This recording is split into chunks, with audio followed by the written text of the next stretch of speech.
అవని శ్రీకర్ స్వామీజీ దగ్గరకు వెళ్తారు. స్వామీజీ, ఆ వశీకరణను కత్తితో పలుమార్లు ఖండించాను. తన తల తెగినట్టే తెగి మళ్ళీ అతుక్కుంటుంది.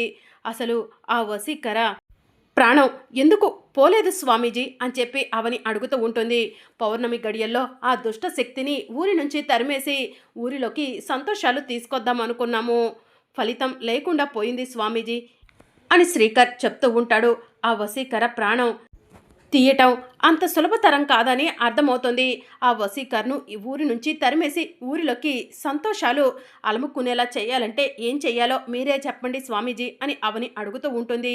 ఇక స్వామీజీ కళ్ళు మూసుకొని ఓం నమ శివాయ అంటూ కాసేపటి తర్వాత కళ్ళు తెరుస్తారు.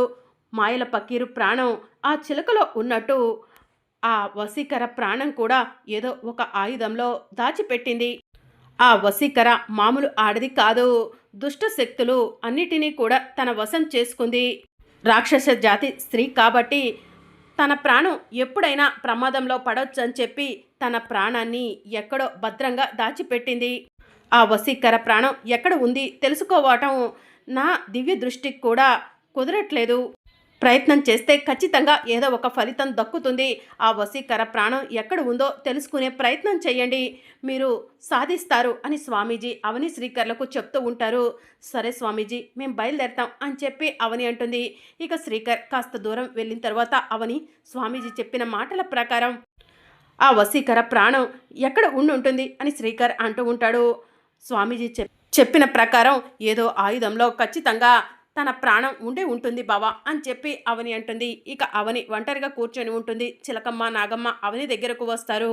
మీ సహాయంతో మీరు తీసుకొచ్చిన ఉంగరం ఆధారంగా అత్తయ్య ఆచూకీ తెలుసుకున్నాము. మీరు మాకు పెద్ద సహాయం చేశారు. అత్తయ్యను కోటలో నుంచి బయటికి తీసుకొచ్చాము.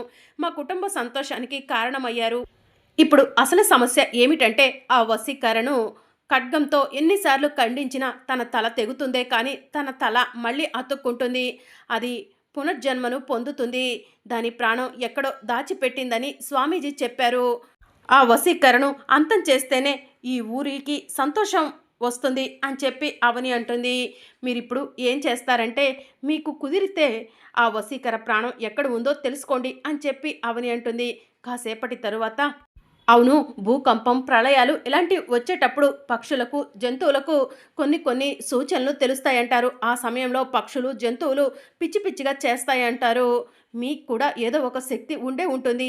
మీ శక్తిని ఉపయోగించండి. ఆ వశీకర ప్రాణం ఎక్కడ ఉందో తెలుసుకోండి అని అవని చిలకమ్మ నాగమ్మలకు చెప్పడంతో చిలకమ్మ నాగమ్మ అక్కడి నుంచి వెళ్ళిపోతారు. ఇక మరోవైపు మాయ ఒంటరిగా నుంచొని ఆలోచిస్తూ ఉంటుంది.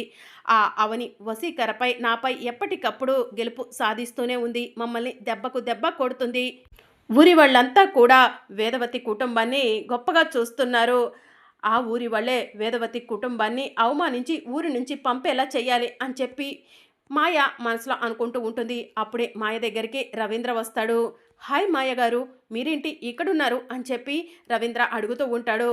సిటీకి అలవాటు పడ్డ మనం పల్లెటూరికి వస్తే పల్లెటూరు అందాలు చూడాలనుకుంటాం కదా, అందుకే పల్లెటూరి అందాలు చూస్తూ ఇలా వచ్చాను అని చెప్పి మాయ అంటుంది.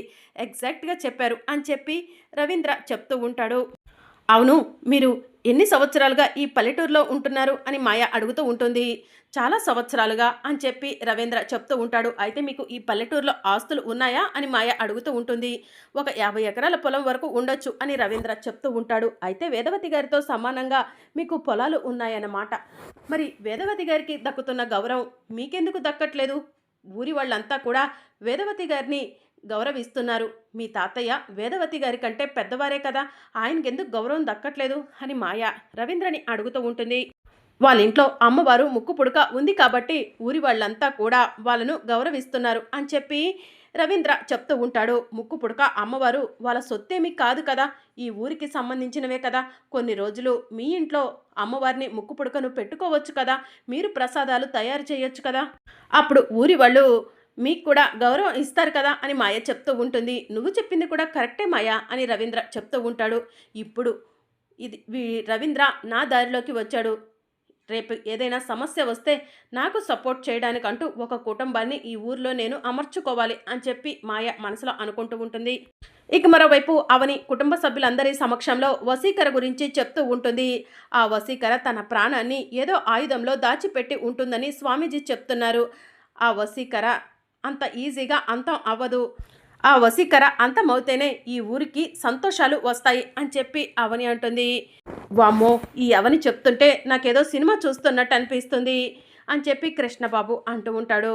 అత్తయ్య గారు, మీరు కోట్ల నుంచి బయటకు వచ్చారు, ఏదో ఒక విధంగా ముక్కు పొడుపు కూడా వస్తుంది, మనమైతే ఈ ఊరు వదిలి వెళ్ళిపోవడం మంచిది అని చెప్పి నిహారిక అంటుంది. ఈ టైంలో మనం ఊరు వదిలి వెళ్ళిపోతే ఊరిలో వాళ్ళంతా కూడా మన పైన దుమ్మెత్తి పోస్తారు అని పెద్దిరాజు చెప్తూ ఉంటాడు. చెట్టంతా నలుపు రంగులోకి మారటానికి వచ్చింది, ఈ టైంలో మనం ఊరు నుంచి వెళ్ళటం కరెక్ట్ కాదు అని పెద్దిరాజు చెప్తూ ఉంటాడు. నానమ్మ పరువు మర్యాద గౌరవం నిలబడాలన్నా, నానమ్మకు గౌరవం దక్కాలన్నా మనం ఈ ఊరిలోనే ఉండాలి అని అక్షయ్ చెప్తూ ఉంటుంది. వేదవతి ఆలోచిస్తూ ఉంటుంది. వేద, నువ్వేం ఆలోచిస్తున్నావు అని ప్రసాదరావు అడుగుతూ ఉంటాడు. మన ఇంట్లో కానీ మన ఊర్లో కానీ ఎలాంటి సమస్య వచ్చినా కూడా మనం తాళపత్ర గ్రంథాల్లో చూసుకుంటాం కదండి, ఇప్పుడు కూడా తాళపత్ర గ్రంథాలు చదివితే మంచిదనిపిస్తుంది అని చెప్పి వేదవతి అంటుంది. ఇంకెందుకు వేద ఆలస్యం, తాళపత్ర గ్రంథాలు తీసుకురా అని చెప్పి ప్రసాదరావు అంటాడు. అమ్మ అక్షయ, నువ్వే వెళ్ళి తీసుకురా అని వేదవతి చెప్తూ ఉంటుంది. అక్షయ తాళపత్ర గ్రంథాలు ఉన్న పెట్టె దగ్గరకు వెళ్తుంది. అమ్మ అన్నపూర్ణాదేవి, ఈ ఊరు నీది, ఈ ఊరిలో నీ మహిమలు ఉండాలమ్మా, కానీ ఆ దుష్ట శక్తి తన శక్తినంతా ఉపయోగించి ఈ ఊరిని వల్లకాడు చేయాలని చూస్తుంది. ఆ దుష్ట శక్తిని తరిమి కొట్టి నీ ఊరిలోకి సంతోషాలు తీసుకురమ్మా అని అక్షయ తాళపత్ర గ్రంథాలు ఉన్న పెట్టెకు నమస్కారం చేసుకొని తాళపత్ర గ్రంథాలు తీసుకొని కుటుంబ సభ్యుల ముందుకు వస్తుంది. తాళపత్ర గ్రంథాలు ఓపెన్ చేసి చదువుతూ ఉంటుంది. ఊరు వల్లకాడుగా మారే తరుణం సమీపిస్తుంది అని తాళపత్ర గ్రంథాల్లో రాసి ఉంటుంది. 10 రోజుల్లో ఊరు శూన్యం అవ్వబోతుంది. చెట్టు పుట్ట పిట్ట ఏది కూడా ఊరిలో ఉండకుండా ఊరంతా కూడా శ్మశానం అవ్వబోతుంది అని అక్షయ్ చదువుతూ ఉంటే కుటుంబ సభ్యులంతా కూడా షాకింగ్గా చూస్తూ ఉంటారు. ముక్కు పుడక కోట నుంచి రావాలి, దుష్ట శక్తి కోట నుంచి బయటకు వెళ్ళిపోవాలి, అప్పుడే ఈ ఊరు సంతోషంగా ఉంటుంది అని తాళపత్ర గ్రంథాల్లో ఉంటుంది. వసీకర మరణం ఒక వింత రహస్యం, మానవ మాతృలు తెలుసుకోలేని ఓ రహస్యం. వసీకర ప్రాణాలను హరించే ఒక రహస్యం. ఆ రహస్యం ఏమిటంటే అని అక్షయ తాళపత్ర గ్రంథాలు చదువుతూ ఉంటుంది. ఇక మరోవైపు వసీకర తన కోటలో కూర్చొని, నా ప్రాణాలు తీయటం కోసం వీళ్ళు పలు విధాలుగా ప్రయత్నం చేస్తున్నారు, ముక్కు పుడక ఎక్కడ ఉందో వెతకాలి, ముక్కు పుడకను దక్కించుకోవాలి అని వసీకర మనసులో అనుకుంటుంది. తాళపత్ర గ్రంథాల ద్వారా నా మరణ రహస్యాన్ని తెలుసుకోవాలనుకుంటున్నారు, ప్రత్యేకమైన పూజలు చేసి నా మరణ రహస్యం వీళ్ళకు తెలియకుండా చేస్తాను అని వసీకర మనసులో అనుకొని ప్రత్యేక పూజలు చేస్తూ కోటలో నుంచొని ఉఫ్ అని ఊదుతూ ఉంటుంది. దాంతో తాళపత్ర గ్రంథాల్లో ఉన్న అక్షరాలన్నీ కూడా మాయమైపోతాయి. అమ్మ అక్షయ, ఇప్పటి వరకు చదివావు కదా, ఆ వసీకర మరణ రహస్యం ఎక్కడ ఉందో చదువమ్మా అని చెప్పి అవని అంటుంది. అమ్మ, గాలివానకు అక్షరాలు ఎలా అయితే కనిపించకుండా పోతాయో అలానే కనిపించకుండా పోయాయమ్మా అని చెప్పి అక్షయ్ చెప్తూ ఉంటుంది. ఇప్పటి వరకు బాగానే కనిపించాయి కదమ్మా, ఇప్పుడెందుకు కనిపించట్లేదు అని చెప్పి అవని అడుగుతూ ఉంటుంది. ఇదంతా కూడా ఆ వసీకర కుట్రే అనుకుంటమ్మా అని చెప్పి అక్షయ్ అంటుంది. ఏ అక్షయ, ఇదంతా నువ్వు కావాలని చేస్తున్నావు కదా, వసీకర కుట్ర కాదు, ఇదంతా నీ కుట్ర అని చెప్పి నిహారిక అంటూ ఉంటుంది. నా మనవరాలు అలా చేయదు, అనవసరంగా నా మనవరాలిపై నోరు పారేసుకోకు నిహారిక అని చెప్పి వేదవతి అంటుంది.